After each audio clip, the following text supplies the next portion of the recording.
All right, good morning, everyone. Welcome board members and guests to the Wednesday, September 23rd, 2020 meeting of the Placer County Transportation Planning Agency, Placer County Airport Land Use Commission, Western Placer Consolidated Transportation Services Agency, and the Placer County Local Transportation Authority. We're conducting this meeting via teleconference under Executive Order N-29-20, approved by Governor Newsom on March 17th, 2020. We appreciate your participation and patience with technology. A recording of this meeting will be posted to our website after the meeting. For public comment, there will be multiple opportunities for public comment throughout this meeting. When I open an item up for public comment, please use the raise hand function to indicate that you would like to make a public comment on this item. If you are joining the webinar on your computer, you can do so by clicking the raise hand button on the middle bottom of the Zoom webinar window. If you're joining over the phone, you can do so by pressing *9. PCTPA staff will then call out individuals who've raised their hand, giving them permission to speak one by one. When you are called, please state your full name, city of residence, and you will then have a maximum of 3 minutes to provide your public comment. PCTPA staff will notify you when your 3 minutes are up.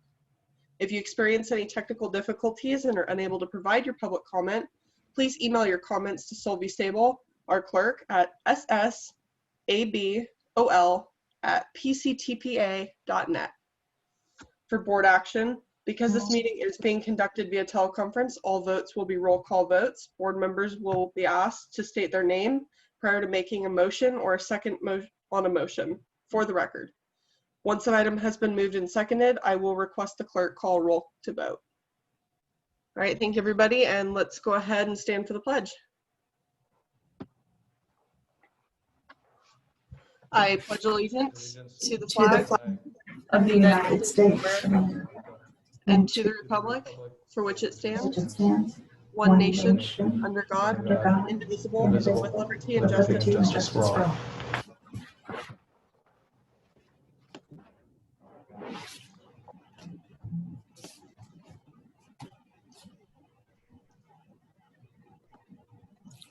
All right, we'll go ahead and get started with roll call.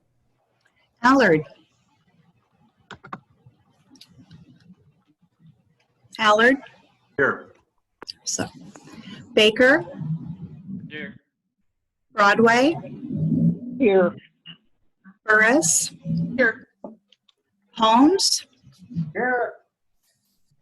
Joyner. Here. Mackey. Here. Euler.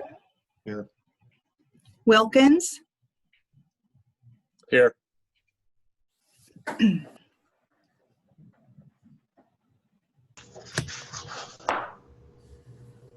All right, we'll move to item C, approval of the action minutes for the August 26, 2020 meeting. Do I have a motion to approve? Move approval.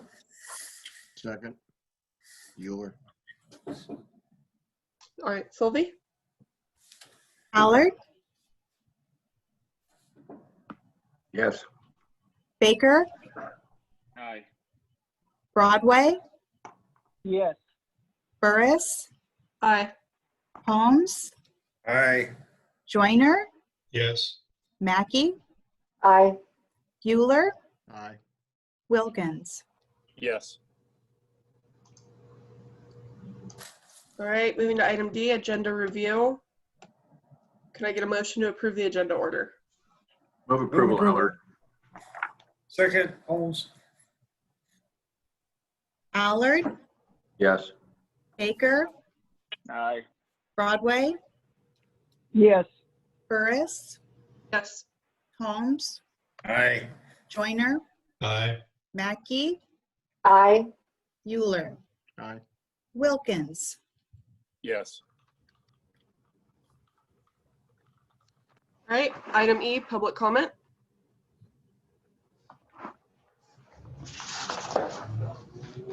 Do we have any members of the public dying to speak? Chair Burris, I do not see anyone with their hand raised. All right, we will go ahead and move on to item F for the consent calendar, Placer County Transportation Planning Agency. Do I have a motion to approve the consent calendar? Move approval. Second, Allard. Allard. Yes. Baker. Aye. Broadway. Yes. Burris, Yes. Holmes, Aye. Joyner, Yes. Mackey, Aye. Euler, Aye. Wilkins. Yes. All right, moving to item G, 9 a.m. public hearing for the public participation title plan for the Western Placer Consolidated Transportation Services Agency. Good morning, Madam Chair and members of the board. This is my item. As an entity that receives federal funds, Western Placer Consolidated Transportation Services Agency is required to update its Title VI and public participation plan every 3 years. We're a little lapsed, so today for your consideration is an updated version of the Title VI and public participation plan. This plan outlines the process by which a Title VI complaint would be processed and handled by CTSA staff, and outlines public participation over the next few years with a particular focus on outreach to limited English proficiency individuals and disadvantaged communities. The board may remember that in 2018, I brought forward a PCTPA Title VI plan for consideration and it was approved. This update to the CTSA Title VI plan keeps consistent with the PCTPA plan since the staff work oftentimes for both agencies on outreach efforts. The plan was brought to the Transit Operators Working Group and the Technical Advisory Council, both of whom recommend approval. Because of the statutory requirements of this plan, we are going to conduct a public hearing. So my recommendation to the board is to open this up for public comment for a public hearing, and then after consideration of public comment, consider adoption of the plan. And with that, I'm happy to take any questions. All right, do we have any questions from the board? All right, seeing none, let's go ahead and open it up for public comment. Open the public hearing.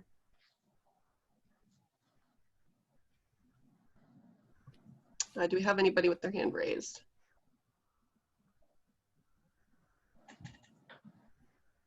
We do not have any public comment at this time. All right, seeing none, we'll go ahead and close the public hearing, bring it back to the board. Move approval. Allard, second. Allard, Yes. Baker, Aye. Broadway, Yes. Burris, Yes. Holmes, Aye. Joyner. I hear Joyner? Sorry, I muted you. Yes. Oh, okay. Mackey, Aye. Euler, Aye. Wilkins. Yes. All right, beautiful. Moving to item H, fiscal year 2020-2021, final findings of appointment for the local transportation fund. Good morning, Chair Burris and Board of Directors. I will start this presentation and then turn it over to our other speakers and then come back and make some concluding comments. This morning's item is to present to you what is part 2 of a 3-part series of items that we are bringing before you in regards to amending our overall work plan in its regular amendment process in October, and then commencing our 2022 funding outreach program potentially in January of 2021. As you know, we brought to you kind of a game plan at the last meeting in August. Today, we will be presenting to you revenue projections and our LTF apportionment action today. And then the third part will be in our October meeting, which will be to present the OWP amendment and our funding strategy work program based upon the data that we present today, the prior actions of the board, and any direction that you provide today. Given that we are in very unprecedented times with the COVID-19 crisis, where it is difficult to predict our path, we wanted to do something out of the ordinary, which was to invoke the use of our sales tax consultant, HDL, and all of our other resources to give you the best information that we have available at this time, and then our forecasts in order to make these decisions moving forward. And then even with that, we're going to be recommending a careful, methodical approach before we start major projects like the funding strategy. This is not unlike what other MPOs are doing around the state and RTPAs who are engaged in similar exercises of their own, but really customized for their own geography and work program. So today we're going to have Susie Woodstock with HDL Companies, our sales tax consultant, who, by the way, is also the sales tax consultant for Placer County, the city of Rockland, and the city of Lincoln, and who works closely with the city of Roseville's sales tax consultant, Muni Services, to provide an assessment of where we are today and where we may be headed with LTF. Aaron Hoyt will then take over from Susie and will present our LTF apportionment supported by this data and actual numbers from the state controller's office and the county. And then I'll bring it back to myself and make some concluding remarks. And then we would love to have any questions that the board has to answer those, and then a direction to move forward with the apportionment, and then our October process to amend the OWP. So with that, I will turn it over to Susie, who will be making a very in-depth presentation on sales tax and how our sales tax is faring in Placer County as a whole. We are not going to get into individual jurisdiction level data at this point, but look at it from a county-wide basis. Susie, would you like to take over from here? Okay. Good morning. Good morning, Madam Chair and members of the board. Thank you, Mike. I'm going to start, we can go to the next slide. I'm going to start with just some basics of sales tax and some background of what I will be talking about. Overall, your sales tax rate in Placer County is 7.25. You can see the highlighted countywide transportation fund is 0.25% of that. I'm going to be using our Bradley Burns data, the 1%, the city county general fund amount, the second line there. That's the data that we get from the state. But both the 1% and the 0.25 are applied to all the transactions in Placer County. Even those two exceptions, Loomis and Roseville, that both have district taxes, that does not change the base rate. It's still just applied to all the transactions. We can go to the next slide, please. This is a pie looking at what major industry groups are in Placer County. We talk about these by major industry group because the individual business information is confidential. So we can't drill down into what a specific business is doing. And we don't want to drill down to anywhere close to where somebody could figure out what an individual business is doing. So we have the major industry groups: autos and transportation, building and construction, business and industry, food and drugs, fuel and service stations, general consumer goods, restaurants and hotels, and the state and county pools. The state and county pools is mainly the online shopping. We also break those major industry groups down into business types, but I'm gonna stick with kind of sticking to the major industry groups. I might hit on a few of the business types, but not too deep in this presentation. Okay, next slide, please. The other thing that I'm going to talk about is the adjusted data. What you see in your books is the cash flow. So the state distributes money as it comes in. And at the end of each quarter, they reconcile it, and they still only distribute what cash they get. That doesn't necessarily represent the sales for each quarter. We take the data and we move. So if this slide is showing in first quarter, there was a lot of missing payments. So sales were due, or sales tax was due in April. There was shutdowns. There was a lot of chaos going on in April. A lot of businesses missed some of the deadlines. Their payments came in second quarter. So on a cash flow basis, first quarter looks lower than second quarter. But if we move the money back and apply it to the quarter where the sales happen, the first quarter isn't as low as it looked, and second quarter isn't as high as it looked. So I'm going to talk about the adjusted data because that shows the sales trends versus who was late or who had an audit adjustment. So it's a little bit different than what you actually receive because you receive it at a different timing than when the sales actually occurred in this situation when there was a lot of late. A few years ago, we had a similar situation. The state launched their new software and there was a lot of delayed payments then too. And so it kind of skews the overall trend. So again, I will be talking in adjusted data today. Next slide, please. Okay, second quarter results. What happened in second quarter? Second quarter is April, May, June. We're talking about a calendar year quarter. Overall, countywide was down about 15.7%, again, on an adjusted basis. There was a lot of double payments in second quarter. What happened? Autos and transportation were down about 13%. Statewide, autos and transportation were down about 17%. So your area fared better than the average of the state. The orange bars there are general consumer goods. As you could expect, general consumers goods was down about 34%. Again, April, May, June, April, all the non-essential general consumer good businesses were completely shut.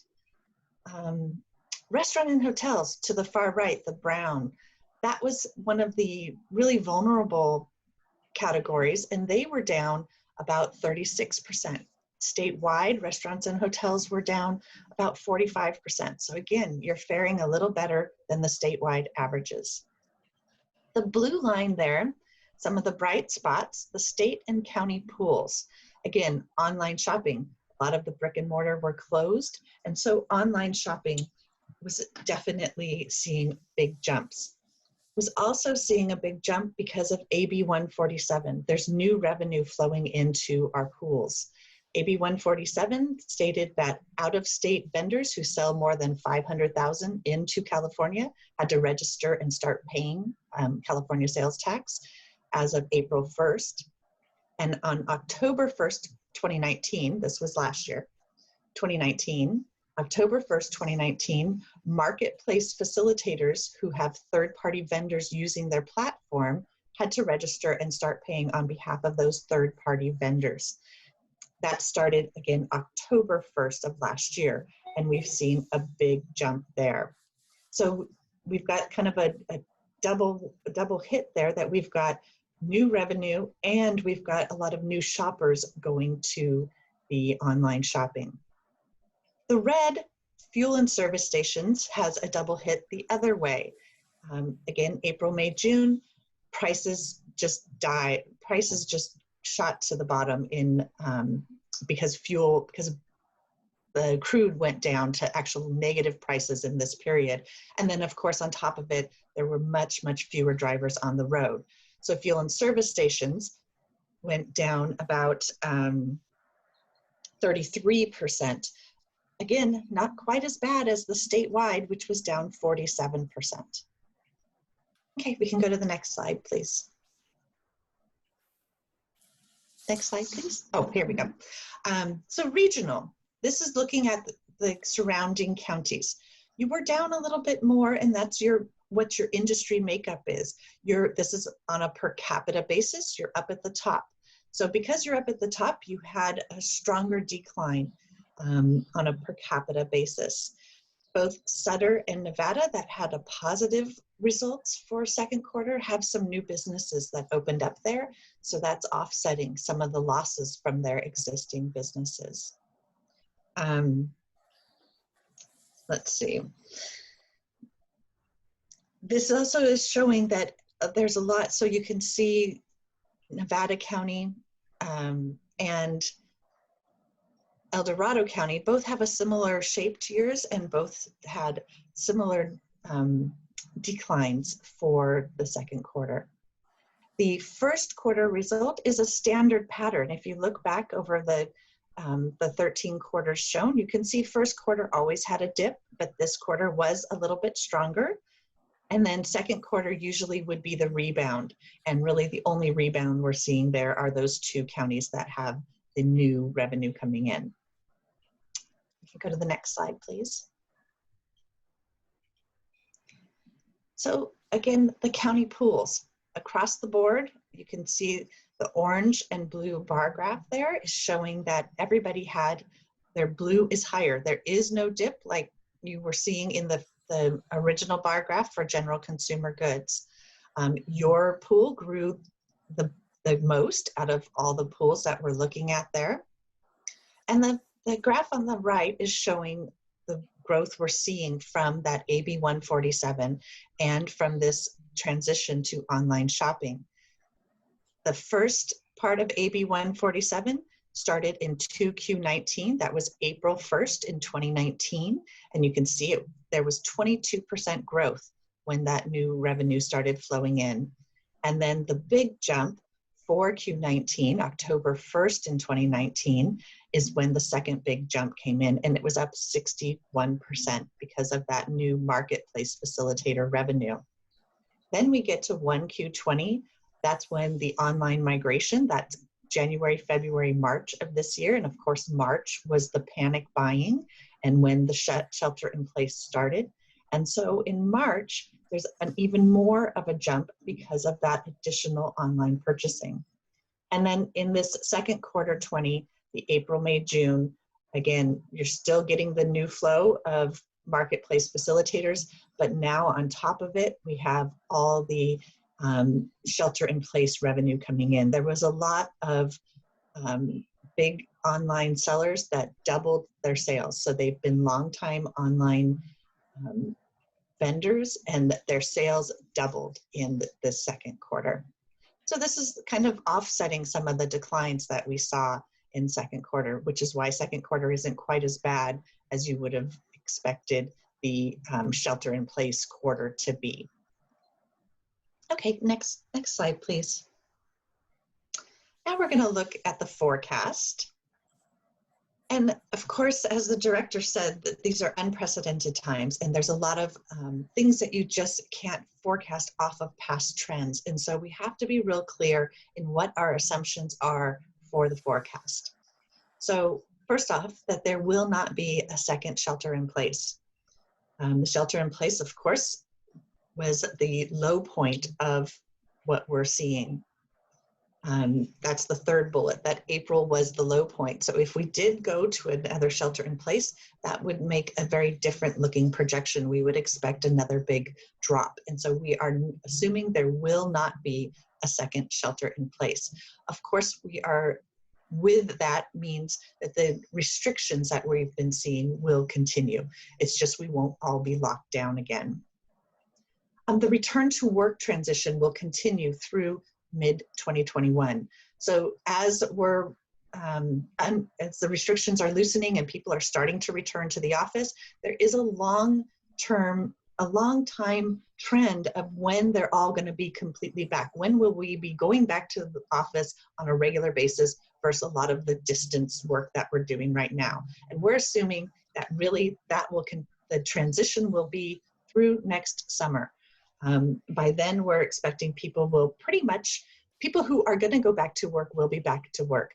A lot of the articles are stating that about 5% will continue some sort of work from home. It won't be as big of a permanent work from home as some were estimating. So about 95% will be back to work, back to the office, back to commuting by 2021. Most industries will see their full recovery by 2022. We're seeing a pretty big bounce back right now, but it still will still take a little bit longer to get to the full pre-COVID levels. We are not assuming an extended recession. We're assuming the stimulus distribution will help carry businesses through, businesses and consumers.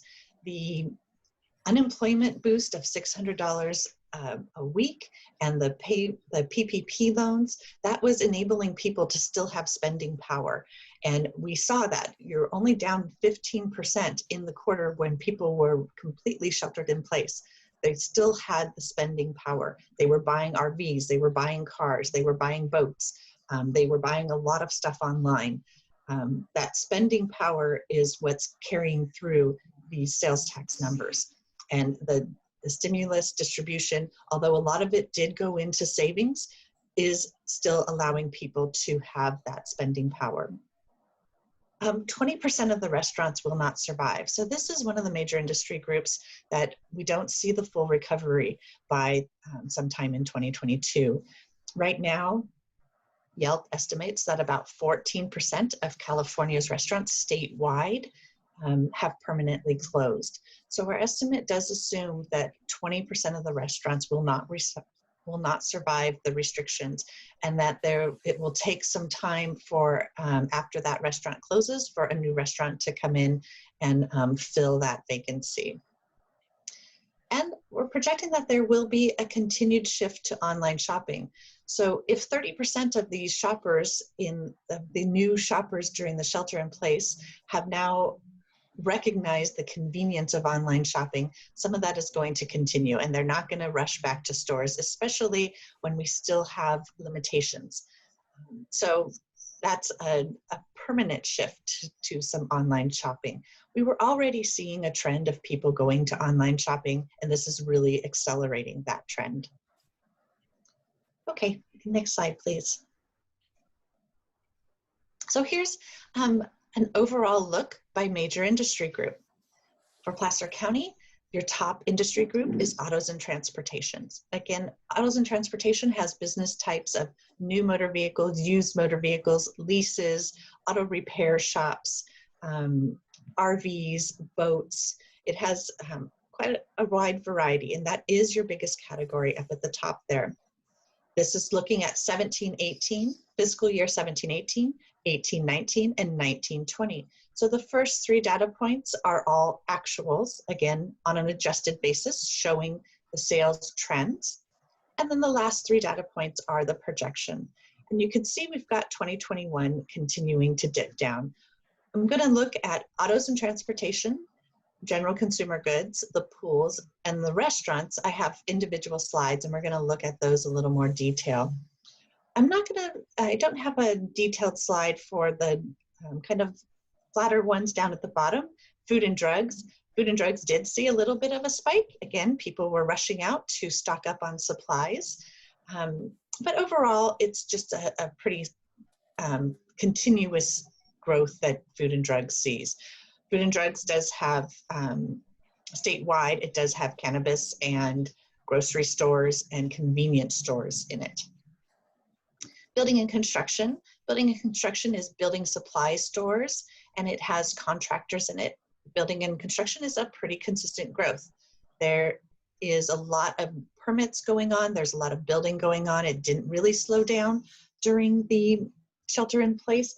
As a matter of fact, your building and construction for second quarter actually saw about an 8% growth. But overall, it's a pretty steady 2 to 3% growth. So there was a little bit of a spike in second quarter with the rush to do some home improvement for people who were working from home. Business and industry has an assortment of business types in it. It fluctuates. It was held up in second quarter by the garden and agricultural sector. We had a mild winter, and that helped it not see as big of a decline, although it did still decline. And then fuel and service stations. You can see that is the red line there. Of course, I already touched on that it had the double-digit growth. It is very dependent on people on the road. The prices have come back. They haven't come back to as strongly as they were before the big dip that they experienced. Okay, we can go to the next slide, please. So autos and transportation. The first two in the boxes across the top, first quarter and second quarter, were down about 3.4%, and second quarter down about 13%. The projection is showing that third and fourth quarter will still see some decline, but not as bad as what you saw in second quarter. Second quarter, again, had some spikes because the RV and trailer sales were up. There was a lot of road trips. People wanted a nice vehicle to take their road trips in. But now we're seeing there's low inventory. There was rising prices that's helping to stabilize helping to offset the slowing in the number of cars that can be sold. Going forward, we have some recovery growth there. These percentages shown in the boxes are the percentage over the previous year. So the 1Q21 of a 1% growth is growing from the 3% decline that we saw in 1Q20. Same thing for the 2Q21, a 10% growth is growing compared to the 13% decline. But we're not showing that it will reach pre-COVID levels again till 2022, right there at the end of second quarter. And this growth again is that the inventory is going to be slowing, prices are rising. The kind of spending power depends on this too. This is one of the industries that did okay because the spending power was still there. Okay, next slide, please. General consumer goods, down about 33%. So really, if you kind of put your mind around it, if all general consumer goods stores were completely shut down for the full month of April, that's about a 33% decline. Of course, not all general consumer goods stores were closed. There was a lot of stores that were essential and they stayed open during this time.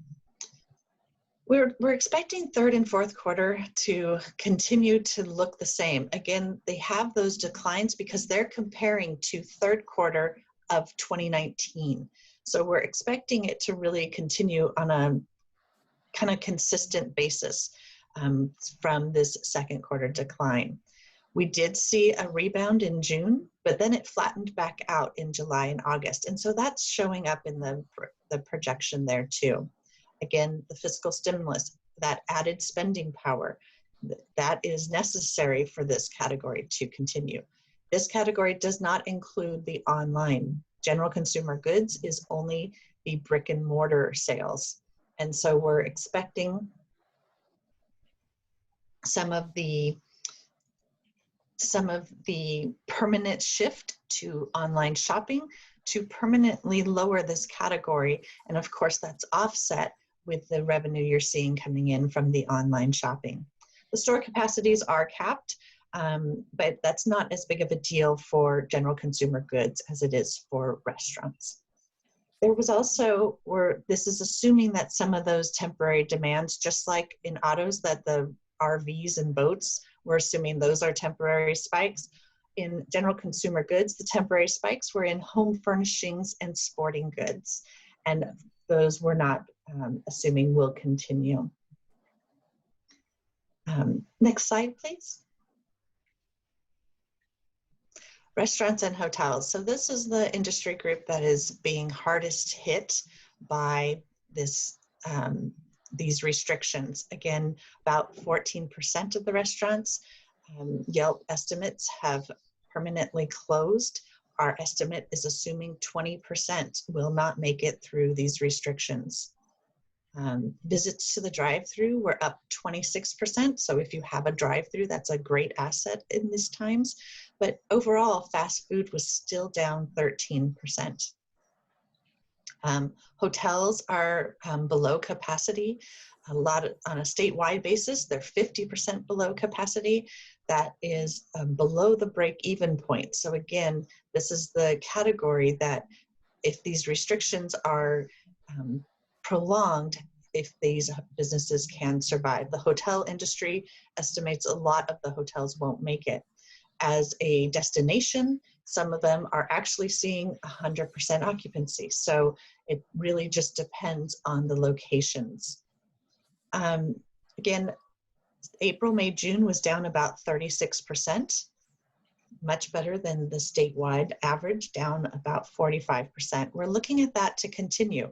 The different levels, we can go to the next slide and we'll bounce back to this, please. The different restrictions, even if you get down to the best case scenario of the yellow, I guess that is, restaurants' indoor capacity is capped at 50% and bars are capped at 50%. That is going to present a challenge when the weather gets bad. We can go back up now, please.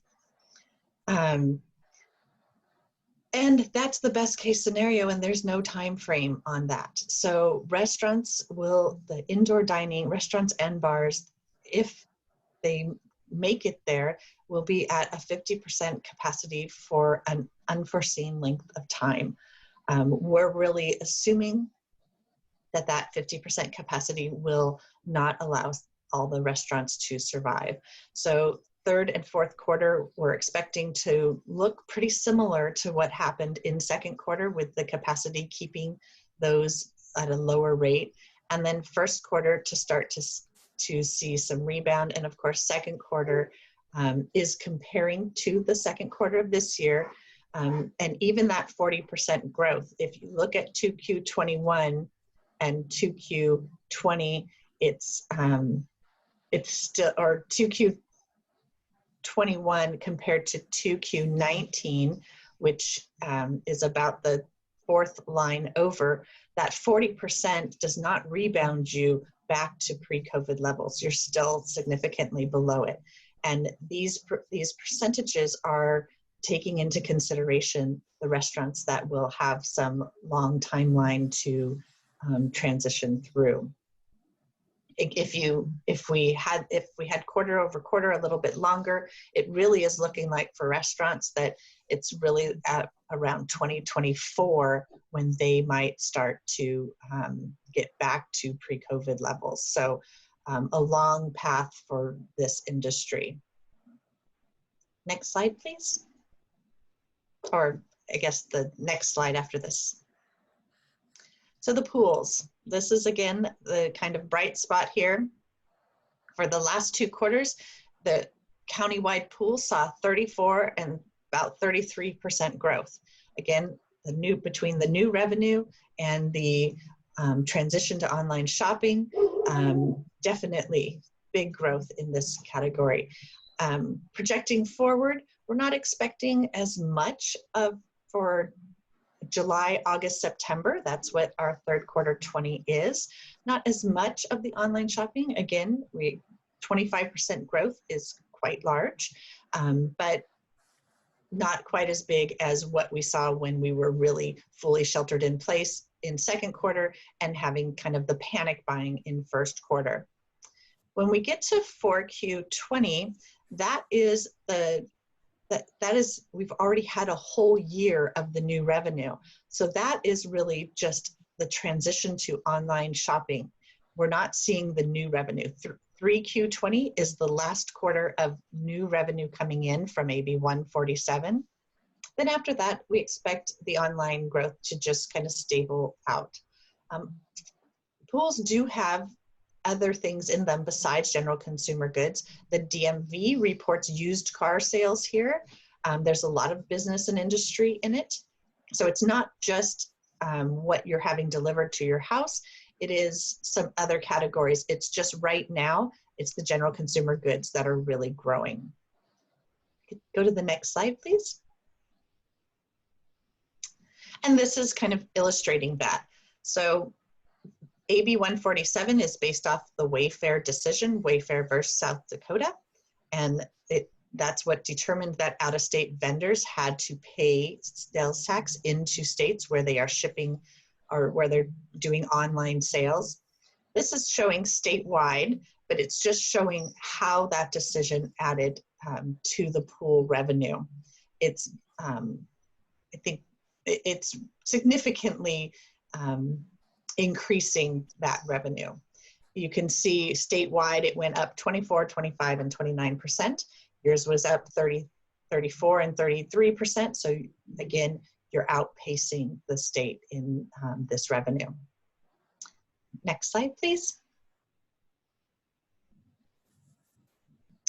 And this is just the behavioral shift. AB 155 noted here is when it predated the Wayfair decision. It's when Amazon started paying for their online sales, and you can see we started seeing growth then. This is through calendar year 2019. It is not capturing the specifics that have happened over the last 6 months, but you can see there was 230% growth in the pool in that time period versus 11% growth in the brick and mortar, which is the line up top. And definitely it's seeing a flattening out in the brick and mortar where the transition is happening with that spike down below in the online.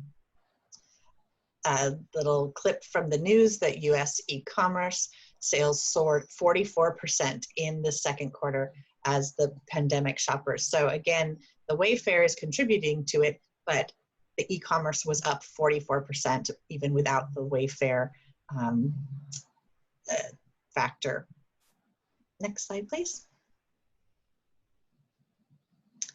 So this is a forecast. The table itself is coming from, or looking at it by numbers. We've looked at it by graphs, and this is the actual numbers. So the table itself is the 1% Bradley Burns, and then down below it's divided by 4 to get a feel for what that means for your direct revenue, for your transportation fund. So your actuals for 1920 were at about 100, and that is, again, with some fluctuations in it. In the projection, here we can look at each category on a fiscal year basis. Those individual graphs we just looked at were by quarter, so this rolls it up, and we can look at 2021. Autos and transportation, again, expecting third and fourth quarter to be down a little bit over last year, and the growth in the second 2 quarters, resulting in about a 3.6% decline overall. Building and construction, business and industry, both seeing flat. Food and drugs, kind of a standard growth for food and drugs. Fuel and service stations still to be down over the previous year. 1920, of course, the last 4 months of it were significantly affected by the pandemic, but previous to that had a strong 8 months going. And so that kind of saved some of 1920. We're expecting fuel and service stations to see a decline over the 1920 numbers. General consumer goods down about 6.7, restaurants 16%. Transfers and unidentified, of course, is just that, some unidentified accounts. A lot of that is related to Wayfair, that the new accounts haven't officially been processed all the way through, and they end up in that category. And you did have a one-time in 1920, so I took that out.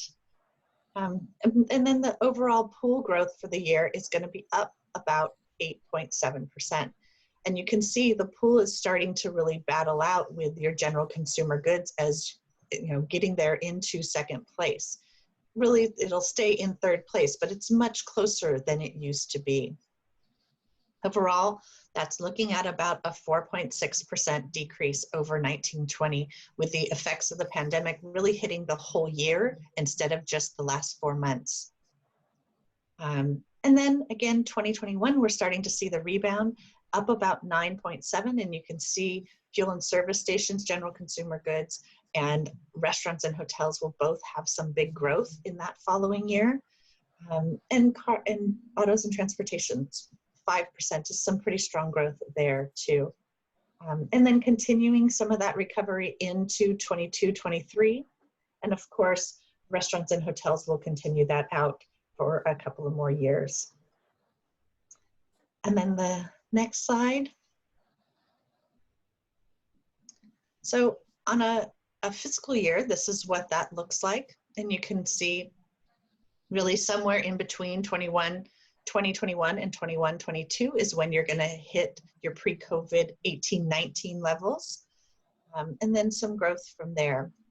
But again, really have to keep in mind that this assumes there will not be a second shelter in place, that the return to work will basically be complete by next summer, and that we won't drop into an extended recession because we will have some sort of stimulus that will help carry through the spending power.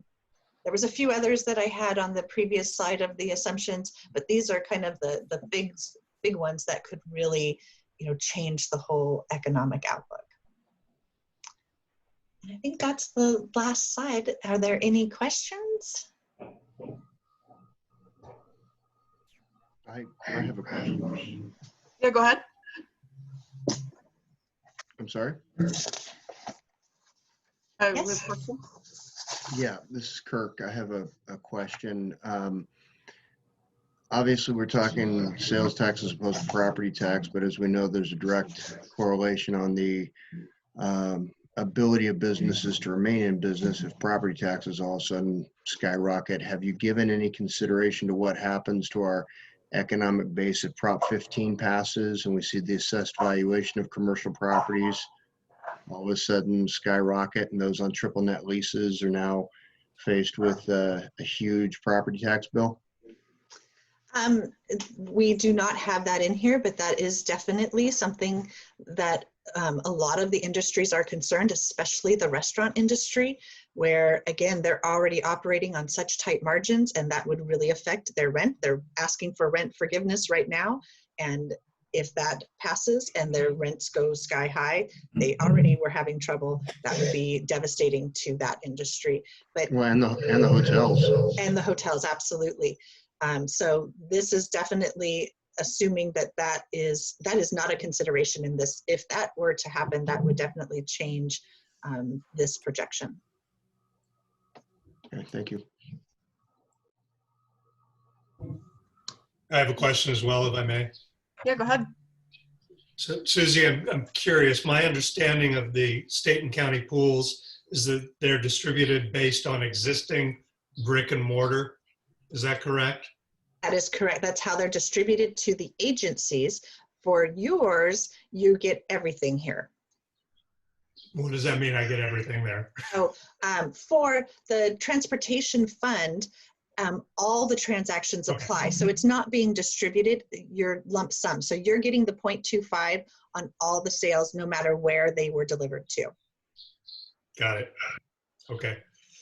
So offline, specific to Lincoln, at some point, I'd like to talk to you about if we're seeing projected sustained growth in online sales, how we maybe get that shifted from existing brick and mortar, which Lincoln doesn't have a lot of, but it does have a whole lot of population going to other people's brick and mortar locations. But now they're staying home, they're ordering from their home.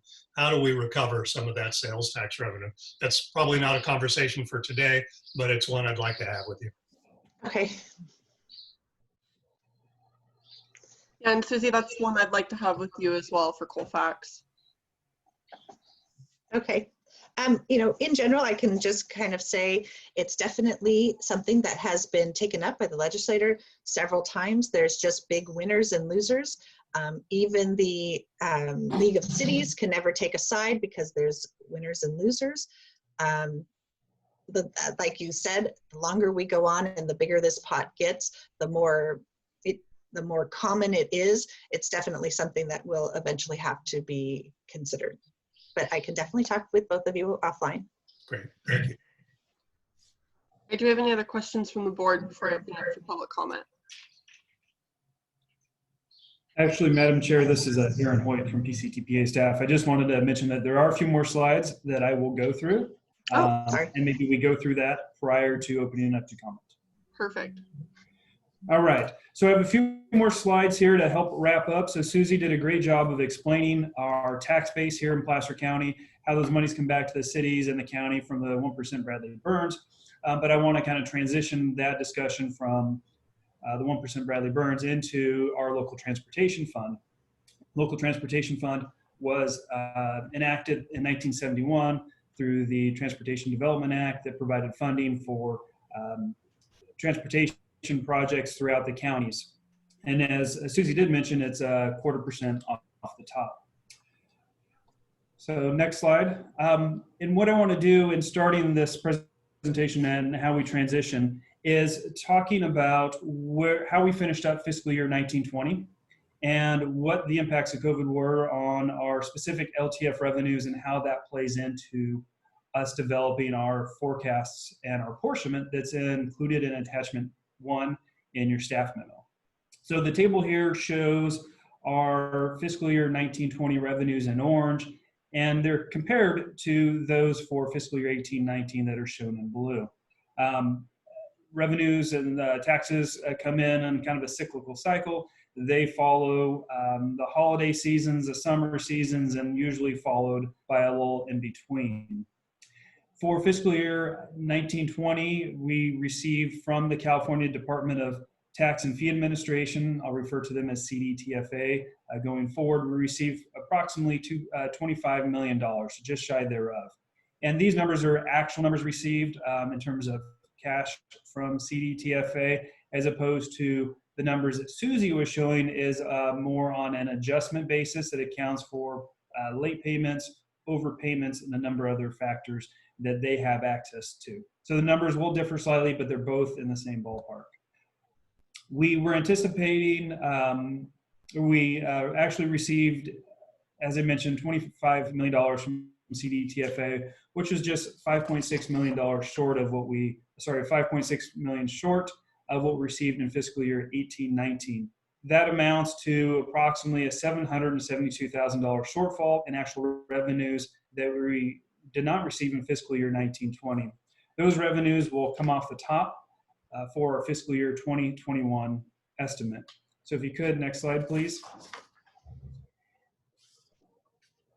As we approached really March, and prior to March, we weren't in necessarily a COVID lockdown. Our businesses were still opening and operating. But what I did want to show is the trends during this time period. We were trending downward about -3% in terms of overall LTF revenue received during the year prior to entering into March and prior to businesses shutting down. This chart shows here from February through June how we fared in comparison to last year, which was fiscal year 18-19. The gray line that you're seeing is on a monthly basis. It shows kind of the trends from month to month over year, where the orange line shows, or the yellow line, shows kind of the trending running total throughout the fiscal year. So you can see that as we began COVID, we had a slight decrease in overall revenues, followed by a slight uptick in May, and ended off at a roughly 5.6% down overall.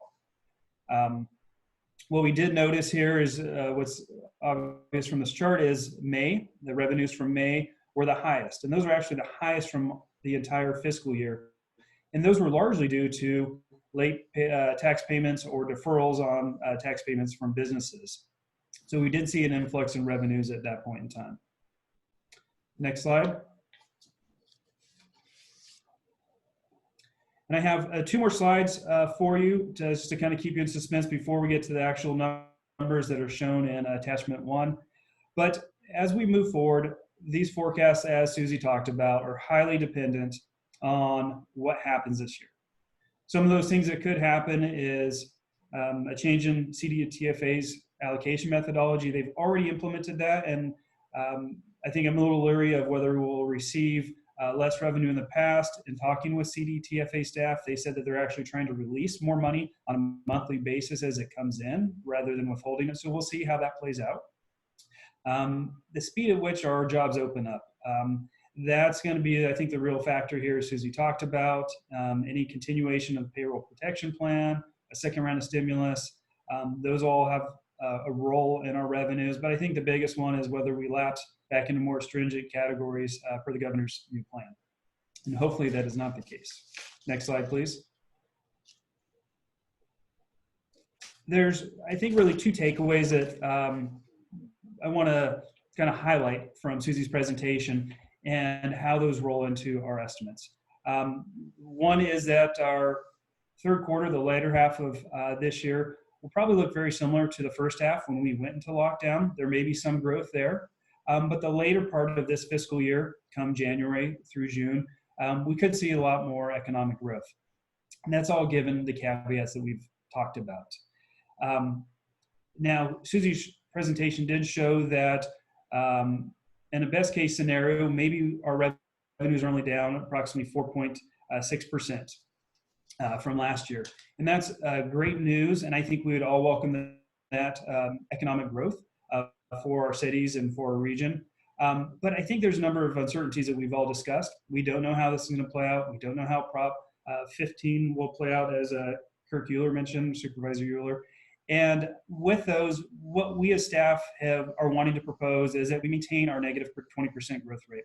This is something that we presented in our overall work program when we presented it earlier this year back in May.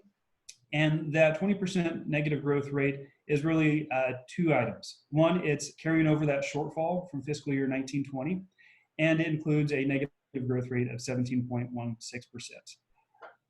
Mike, well, before I talk about that, I think that there may be a question, in our minds, in the back of our minds, of what happens if we actually perform better? What do we do with that additional revenues?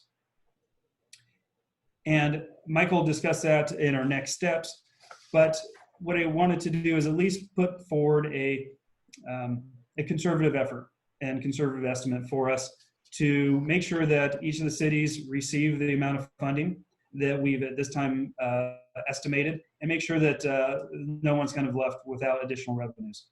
The other thing is, if we do receive more revenues than we anticipated, that can also be rolled into the following fiscal year, and there will be much more money there at stake to implement the projects that maybe have been put on hold, reignite transit services that have been slowed down.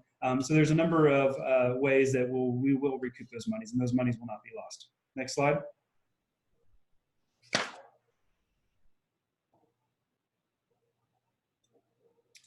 Okay, so this is our... Aaron, just give us a second here. I have to reshare the slides.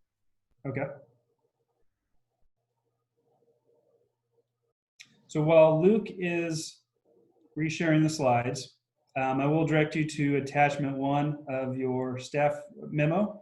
That is on page 40, and I'll be picking up from there and wrapping it up with 3 slides.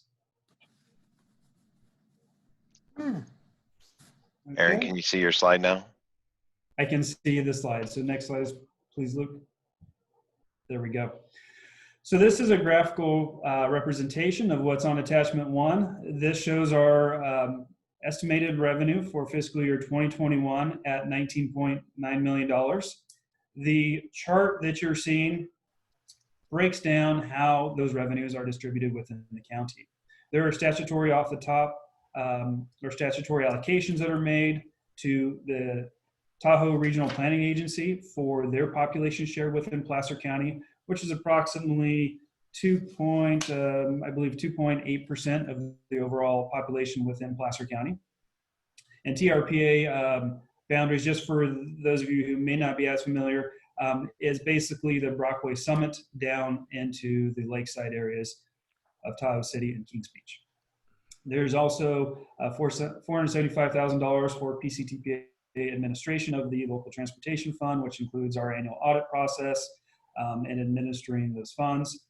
There's the planning contribution that comes off the top that leads efforts such as the Gateway Action Plan, the Regional Transportation Plan, and a number of other planning studies. There's a statutory 2% that goes towards pedestrian and bicycle projects within Placer County, and 4% that goes to the Western Placer Consolidated Transportation Services Agency. The remaining balance of these funds, about $17.1 million, is allocated to the cities and the county within Placer. Next slide, please. And those $17 million are divided up amongst the cities on a population basis. So this chart here shows the respective revenues for each of the jurisdictions under the local transportation fund. Next slide, please. And just for a little perspective, I wanted to show kind of where we've, how our revenues throughout the last 15 years have played out, given that we have gone through a recession before, back in 2008, and where our revenues are now in respect to that. So following the red line back, our revenue estimate for this fiscal year at $19.9 million falls right within the 2013-14 and 14-15 fiscal years. So we have been here before in revenues. We did see a slow increase leading up to our current conditions. But as Susie mentioned, a lot of our growth will be dependent on a number of factors. And with that, I'm going to turn it back over to Mike Lucan to wrap up with the next steps and recite the recommendations from the staff memo and open up to any discussions. Thank you, Aaron. Yes, as both Susie and Aaron have emphasized, we are in some unprecedented times, albeit we are, somewhat back to where we were in 13, 14, and 14, 15. So, we have been at these revenue levels before, but we certainly have a larger population than we did back in those years, and our county continues to grow, and so it presents some real challenges. And that's why when we took our OWP to you this summer, we projected a 20% reduction in LTF because we saw those signs of a reduction, and we took a look at other MPOs and other statewide data and thought it was prudent to propose a 20% reduction in our OWP in terms of LTF. And likewise, our member jurisdictions have done the same thing, taking a very conservative approach on LTF and their other revenues. And so what we are recommending, because as you saw with the assumptions in Susie's slides, those assumptions are out of our control. And therefore, although we may see a more positive scenario happening if things stay the same, if the federal government takes action on stimulus and unemployment and assistance for businesses, but those are a lot of what ifs. And so we are recommending that we stay the course of your OWP and now corresponding LTF projections to our member agencies, at least until we know some of those things are taking effect. And so we are going to be bringing to you our OWP amendment number 1, which will be reflective of that reduction and other adjustments that we've needed to make in our normal course of business. And then also our funding strategy. That's probably the biggest project that we will embark upon. And there's, as we've discussed before, there's a number of caveats to that. Not only the revenue needed to push ahead again to a 2022 potential election, but also our conditions ripe for doing that in terms of traffic returning and other items. So what we are going to do is propose this amendment in October, stay the course with 20%, and then we think it is prudent to come back to you in January and say, well, is this really what is happening? And should we start our funding strategy? Should we reduce, make other reductions? Or are things looking brighter and we can move forward with those things? So that is our approach that we're recommending the board take, and we'd be happy to answer any additional questions. Our recommended action is before you in the staff report, which is to approve the final apportionment. But certainly that, that's a technical term, a final apportionment.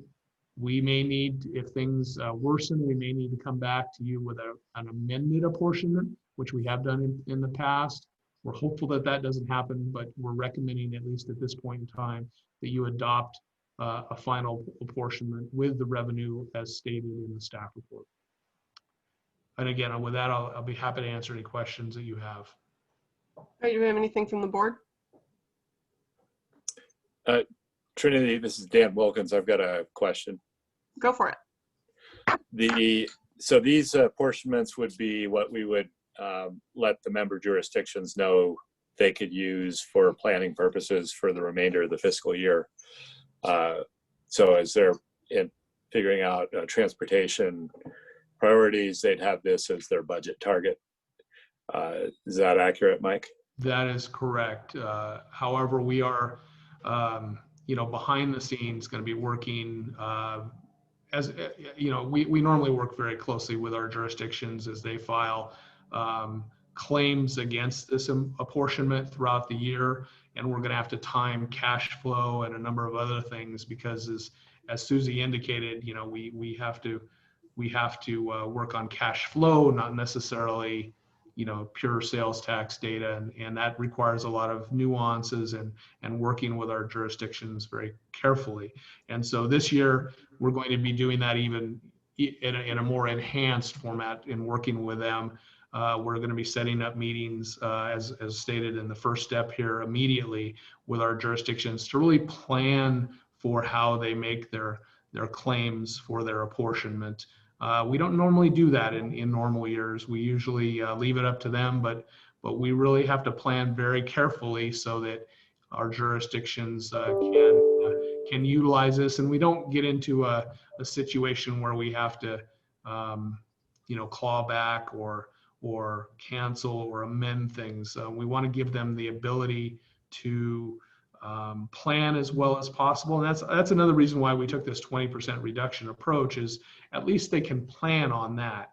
If we took you know, I would say back in 13, 14 and 14, 15, we had to make several adjustments along the way, and that's really hard. So we're taking a conservative standpoint at the first, hopefully with not having to change things and drive our jurisdictions, you know, crazy with constantly moving targets as they plan their budgets.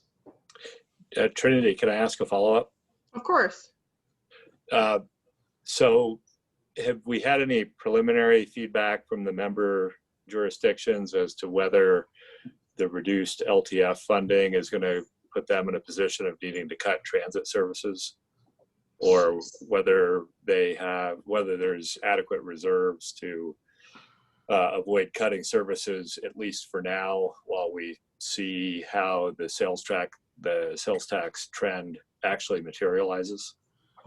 So we are in our normal course of business, Dan, we work with our technical advisory committee, which is made up of the public works directors and their staffs, and we presented this data to them on September 11th. And we were working with them even beforehand on this. They all took a very conservative approach too, and you know, so in some cases they may be reducing even greater than the 20%. And then they'll have to, you know, make their fall, you know, I think most of them are going to be making fall budget adjustments to their own respective legislative bodies and taking that into account. So I guess, yes, it's going to impact public transit and streets and roads, which they also use this funding for. But it's different with every jurisdiction. You know, some jurisdictions are impacted more, and so I don't really have a clear answer for you other than that they are planning on reductions. Thank you.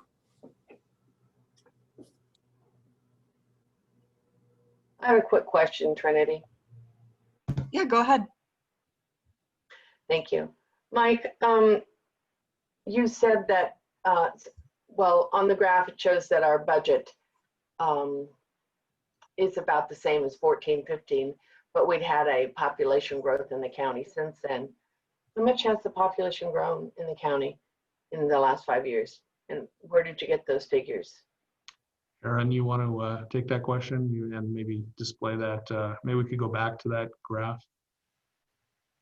Yeah, I can take that question, Mike, and I have part of the answer, which is the latter part of your question. In that the source for this data and the population estimates come from the Department of Finance. Annually, the Department of Finance releases population estimates. So I pulled the data from their website to kind of show where our population growth has been. I do not have off the top of my head the percentage growth, you know, since 14-15, but it's something I can provide to you after the meeting. Okay, that would be great, because I guess I just don't understand the chart, the graph. Because okay, yeah. it looks like, you know, the population on the right-hand side was at 1,400,000 if you're going up the the little blue line. And so I don't understand exactly where those numbers came from, but I will talk to you about it later. Thank you. Sure. Would you like me to give just a quick overview of the presentation or this chart, or do you want to pick it up offline? I'll pick it up offline. Okay. I don't want to bother everybody else with this. Thank you. All right, do any other board members have any questions before we open for public?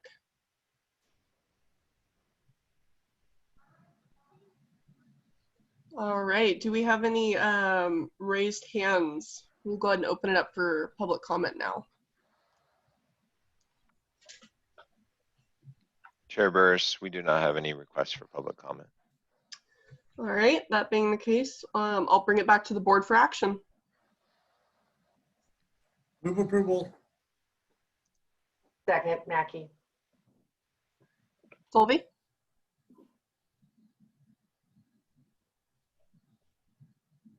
Aller. Aye. Baker.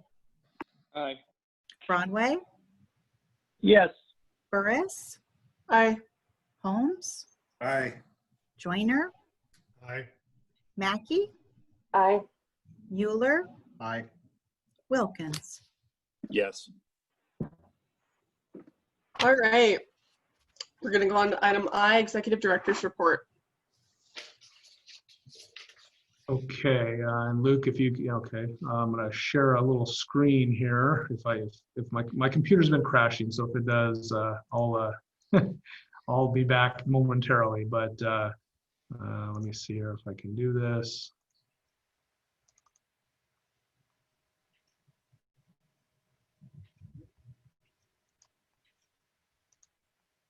Are you all seeing a video of Highway 65? Yeah. Yes. We are. So we've, I guess we're happy to report in some fashion or another. This is a view this morning from my auto of southbound Highway 65, and we've been working very closely with Caltrans and CHP in regards to the fact of is traffic returning to normal levels. And as I commute every morning, it's mornings have been pretty quiet. And this morning there were no accidents, and as you can see, this is at the Blue Oaks interchange. Traffic is returning, and so people are returning to work. People want to get back to some sense of normalcy, and this is critical to our endeavors in moving forward. So we are seeing traffic return to I wouldn't say normal levels, but to levels right before COVID kicked in. But it's in a different fashion. People are still making people are still making those trips, but so the volume, if you will, on 65 and 80 is the same. However, it's not so concentrated in terms of a commute pattern during those peak hours. So yes, traffic volumes are back. We are seeing congestion normally now on Highway 65 during the weekdays in the southbound direction. After say 2:30 till about 5 p.m., we are seeing a similar, likely due to retail development growth in traffic numbers in the same time period on Saturdays. So those are. That traffic is returning, if you will, albeit in a different fashion, and it won't get back to normal until really our major employers and the state of California goes back into full employment, as well as our schools, which are a big component of traffic congestion. I did want to mention that, and I touched upon it very quickly, that we have been working with. I know some of you have been concerned about the metering lights that are on Highway 65, and as traffic has started to return, we thought we could move into a situation where those may be able to be turned off temporarily, but we're kind of back in the situation where our volumes are somewhat the same, and so we may be able to make some minor adjustments with Caltrans on those, but it looks like we're headed in the direction of traffic returning to some extent. And metering is important. It makes a small contribution to relieving traffic congestion. We're also working with our FSP program, which was on your consent agenda, and looking if there's a need to change the Freeway Service Patrol program, at least temporarily, to be more reflective of traffic. And what I mean in that is we're kind of looking to see if there's a feasibility of shifting some hours to the Sunday Tahoe commute time frame, which we haven't been able to do in a number of years. And we may be able to do that temporarily. So we're working with CHP and our contractor to see if that's feasible. The next issue that I wanted to mention, and I touched upon this last month, is we continue to meet with our transit agencies. As Board Member Wilkins pointed out, we are likely to see some reductions in revenue and potential service changes due to that, depending on rainy day funds and contingency funds that are available to some of our jurisdictions. But we thought it prudent to sit down with our transit agencies, and we have, and we're meeting, roughly about on a monthly basis now to really see what should we move into and implementing some of those changes in our short-range transit plans. For example, this month we're going to be meeting with some jurisdictions who actually have, outside of Placer, who have actually implemented the on-demand transit service in specifically in West Sacramento and in Reno, to see if that's something we want to look at as a means to reinvent transit. And again, that's in our short-range transit plan. Another big project which we are working on is our SB1 grant applications, our competitive grant applications. As you know, we submitted a very large joint application with a number of agencies for the Solutions for Congested Corridor program and also for the Trade Corridor Enhancement program. And our projects within those two, the first one would include some transit projects as well as improvement of the 80 aux lanes project in the eastbound direction between Highway 65 and Rockland Road. And then on the TCEP or Trade Corridor program, we have our westbound 80 aux lanes projects in that. And we're working very closely with our project partners as well as our legislative representatives, both from Placer County and from Sacramento County, to try to see if we can increase our potential for getting those funded. And along those lines, we have a new commissioner on the California Transportation Commission, Rocco Davis, who resides in Rockland and works for the laborers union on a statewide basis.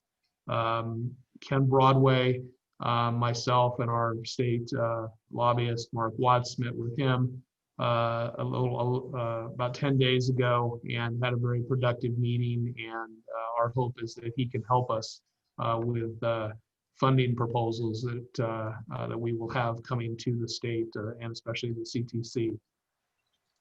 Last couple little things I'll mention is you probably saw in the county's newsletter, which came out a couple of days ago, about a SACOG telework initiative.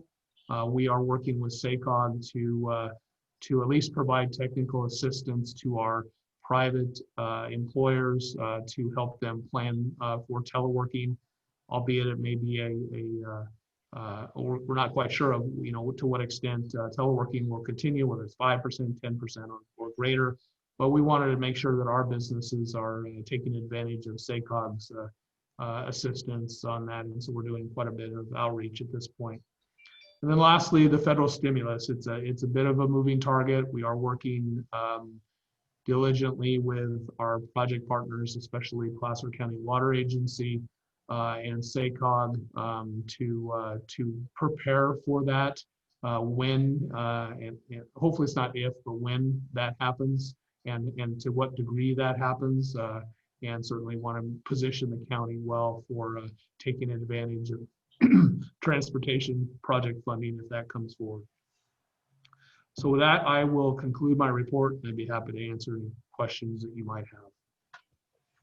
All right, does anyone on board have any questions for Mike? All right. Well, do we have any board direction for staff? All right. Seeing none, we have some informational items on the agenda.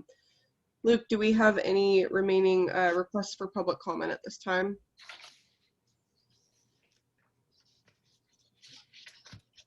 We have no requests for public comment at this time. All right, wonderful. Well, that being the case, we are ready to adjourn. Our next meeting will be held October 28th at 9 a.m. All right, thank you, everybody. We are adjourned. We will Thank have, you. the SPARTA meeting will start at 10:45. So please, for those who are on that board, click the separate link for that to join that at 10:45. Thank you. Thanks, everybody.